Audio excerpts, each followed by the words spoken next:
الفيديو اللي قدامكم والكلام اللي هتسمعوه ده حصل فعلا من احد الشباب اللي صورته قدامكم، كل كلامه عن الطاقة وعناصرها وتأثيرها على الإنسان، اللي دفعه يقوم برحلات سفاري بيسميها تأمل، وبيقضي لوحده أيام في الصحراء ليل ونهار. يا ترى إيه رأي المتخصصين؟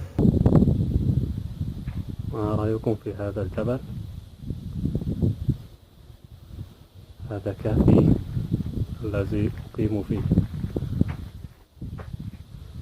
هذا هو كهفي، هذه هي مغارتي التي أقيم فيها.